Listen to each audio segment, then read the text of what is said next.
오늘 함께 우리가 묵상한 본문 말씀은 모세의 죽음을 기록하고 있습니다. 구약에서 모세처럼 휘황찬란한 삶을 살아온 사람이 많지가 않습니다. 그의 길고 기나긴 삶의 여정의 마지막을 성경은 우리에게 보여주고 있어요. 이스라엘의 피를 이어 태어나서 애굽 공주의 양아들이 되었고 방황의 시기를 거쳐 광야에서 하나님을 만나게 되었으며 애굽에서 이스라엘 백성을 이끌어 해방시키는 중요한 역할을 감당했습니다. 또한 이스라엘에게 하나님의 말씀을 전하는 지도자가 되어 40여 년의 광야 생활을 이끌어냈습니다.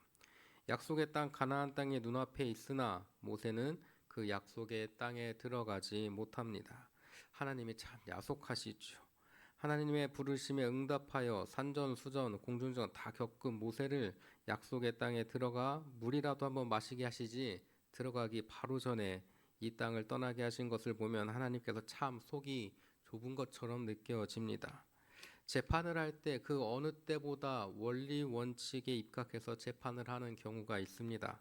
그것은 바로 사건의 케이스가 재판사상 첫 유형일 때입니다.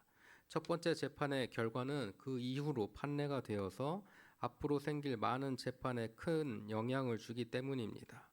모세가 약속의 땅에 들어가지 못함은 민수기 20장에서 하나님께서 바위에 명령하여 물을 내라고 하신 명령을 준행하지 않았기 때문입니다. 그는 자신의 분노를 참지 못하고 이스라엘 백성들을 반역한 물이라 칭하며 하나님께서 시키신 대로 물을 낸 것이 아니라 지팡이로 바위를 2번 쳐서 물을 냈기 때문입니다. 하나님의 거룩함을 가리고 자신의 분노를 표출했기 때문이지요. 그의 일생을 보면 그 정도의 잘못을 감당하고도 남을 만큼 하나님의 말씀을 순종했던 삶이었습니다. 하지만 그 한 번의 잘못이 약속의 땅에 들어가지 못하는 결정적 사건이 되었다고 보여집니다. 하나님께서 용서하시기엔 성경에 기록될 하나님께서 우유부단하고 사사로운 정에 이끌리시는 분으로 보이셨을 것이기 때문입니다. 사랑하고 아끼는 모세라 할지라도 그때의 죄의 책임을 지게 되었다는 사실을 우리는 오늘 말씀을 통해서 알 수 있습니다. 하지만 오늘 말씀을 보면 이스라엘 백성들이 모세가 죽고 30일 동안 애곡하며 울부짖었다고 기록하고 있습니다. 평소에 잘하면 좋았을 텐데 인간은 참 간사해서 사라져야 그 소중함을 알곤 합니다. 어찌되었든 그들을 안전하게 광야에서 이끈 지도자에 대한 애도가 모세가 얼마나 큰 존경과 감사를 받는 인물이었는지를 보여주고 있습니다. 모세는 이스라엘 백성들에게 영원히 기억되는 그런 사람이 되었습니다. 비록 그의 육신은 약속의 땅에 들어가지 못했지만 그의 믿음과 신앙은 여호수아를 통해서 이스라엘 백성을 통해서 영원히 이어지게 되었지요.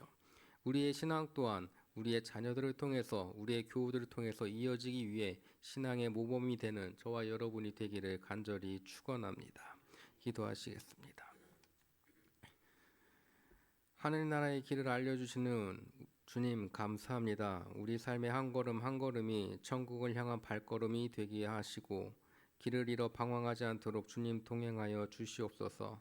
주만 믿고 의지함이 복되고 기쁜 일임을 깨달아 알게 하시고 다가오는 어려움들을 이겨내는 용기를 주옵소서. 세상에 지쳐 넘어지지 않게 하시고 주와 동행함으로 우리의 삶이 주님을 바라보며 주님께서 주시는 안전함과 보호함으로 항상 평온하게 하여 주옵소서. 이 시간 주님께 정성으로 예물을 드리는 손길들이 있습니다. 주님 기뻐 받으시고 넉넉함으로 채워주시며 복에 복을 더하여 주옵소서. 예물이 쓰이는 곳곳마다 주님의 선하심과 인자하심이 나타나게 하옵소서. 사랑이 많으신 예수 그리스도의 이름으로 기도드렸습니다. 아멘.